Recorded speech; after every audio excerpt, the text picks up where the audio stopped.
look back at sport in Oxfordshire and sport in Oxford. The Oxford Stadium was so key, and I spent a lot of time there in the past. I was there for greyhound racing. I think I went, okay, only a couple, or two greyhound race meets. I'd been there for dinner things. They spend about £1 million converting the restaurant into a silver service restaurant just before it closed, about a year before it closed down. I was there for that. I never managed to get to Speedway, but I lived nearby, almost just across the road in Headington. And on a Friday night, from where I was, I couldn't see the stadium, but I could hear it. And I'd swear I could smell it as well. It was fantastic on a Friday night around about 7:45. Well, now the Oxford Stadium in Cowley is finally up for sale. That's good news. Nearly 8 years since the last greyhound race was held there. The City Council has protected the site so it can only be used for sport and leisure. Well, I've been speaking to Nick Buddymere. He's a businessman who's keen on buying the stadium and bringing greyhound racing and speedway back to Oxford. And he's got his own very special memories of the stadium. It was a great stadium. I won the Oxford Pall Mall there with Harry Redknapp, and one of the best nights of my life, greyhound racing there. The Speedway fans, who I'm not really a Speedway fan, but they tell me it was fantastic with the Oxford Cheetahs. The owners, I know, have recently given you a tour of the site. Hasn't been used for 8 years. What's it like now? It is in a state of disrepair, but nothing that can't be put right. It is not as bad as people make out.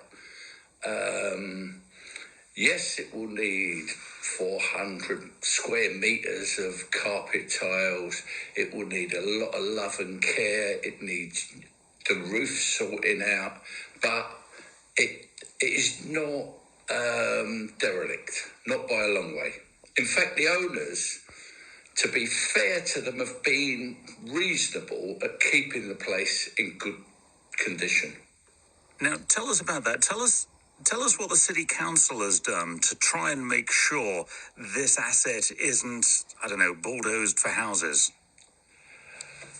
They have fought all the way. They've put a protection order on the place. We went to the High Court and we beat Galliards in the High Court. They took us all the way to the High Court. They put a case to the local government plan and failed. The local government plan has said that until 2035, this has to stay as is. It's a facility for the people of Oxford. So the stadium is up for sale. What's your plan? What's your vision for the future of the stadium? To make it a multi-purpose stadium.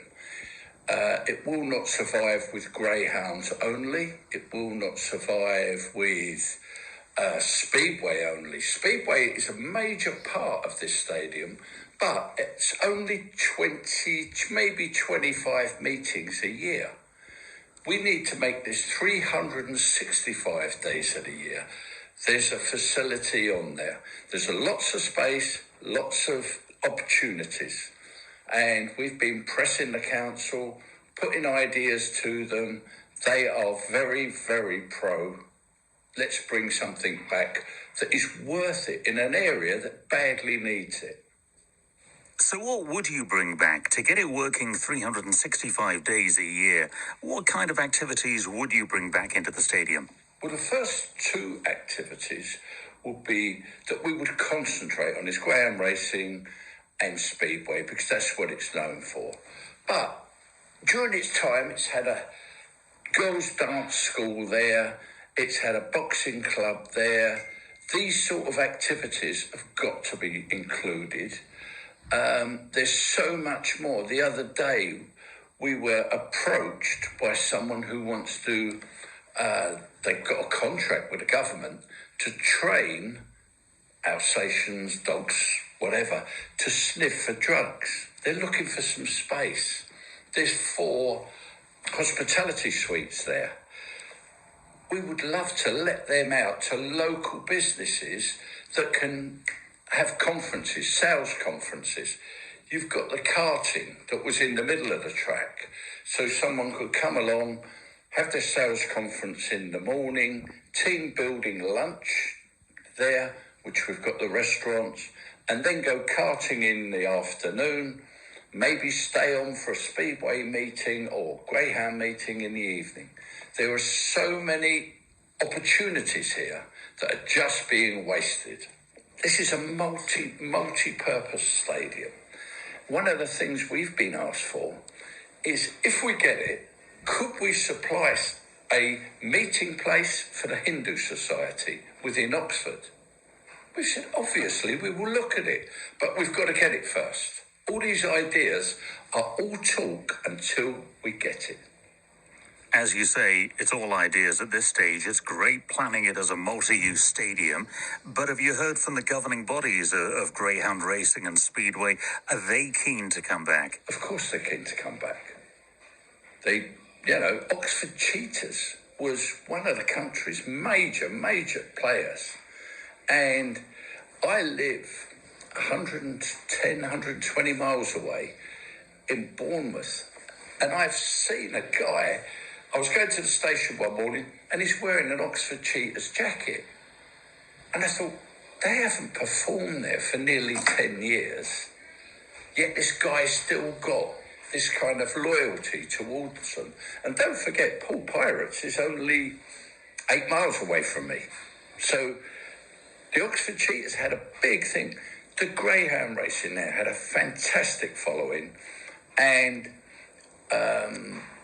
it's a proper stadium within lots of chimney pots. And that's what you need. You don't need to be in the middle of nowhere. You want to be at a stadium where people can walk to it. They can use public transport. So you need the chimney pots around you. Both of those sports, as you said, have been away for nearly 10 years. How big an uphill battle will it be to bring back people in numbers to those sports? No, they're crying out for it. A local guy called David Lisrard puts on old Oxford Cheetah Speedway. He's found film from somewhere. And he puts it on the internet every Friday on a Save Oxford Stadium site. And he's getting upwards of 1,500 viewings every Friday. The audience is there.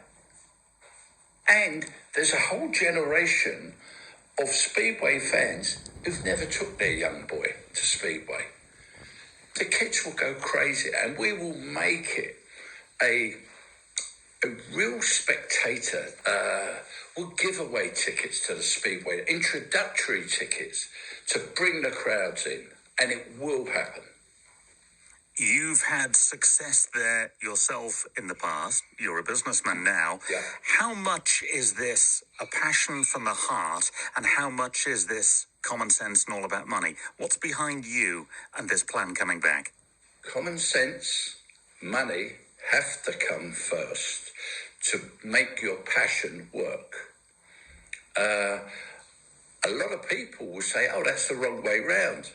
No, this has got to be a sustainable project. It's got to work 365 days of the year.